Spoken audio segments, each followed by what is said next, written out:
কোন চাঁদাবাজকেই বাংলাদেশে থাকতে দেওয়া হবে না, আইনের আওতায় নিয়ে আসবে।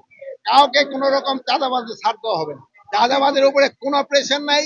যে কোনো চাঁদাবাজ ধরেন পান আমাদের দেখান, সাথে সাথে তারা আমরা আইনের আওতায় নিয়ে আসবো। এটা ক্ষেত্রে আপনাদের একটু সাহায্য সহযোগিতা দরকার।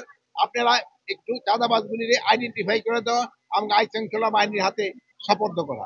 এখানে এখানে জিজ্ঞেস করলাম মোহাম্মদপুরে প্রধান উপদেষ্টা যেটা বলেছে ওর উপরে আমাদের কারো কোনো কথা নেই। স্যার যেই তারিখে বলছে ওই তারিখে নির্বাচন হবে, যেই মাসে বলছে ওই মাসে নির্বাচন হবে। কে কি বললো ওইটা শোনার আমাদের কোনো দরকার নেই। আমাদের স্বরাষ্ট্র মন্ত্রণালয় আওতায় দিনে কোন রকমের কোনো অঘটন ঘটলে ওটা আমরা সাথে সাথে তার আওতায় নিই। আরেকটা জিনিস ভাই আপনাদের অনুরোধ করব, আপনারা মাদকের বিরুদ্ধে সোচ্চার হন।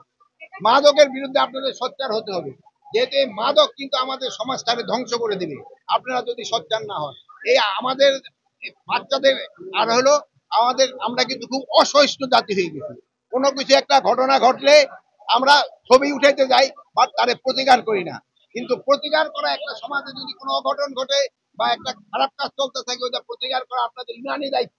আপনারা ওটা প্রতিকার করবেন।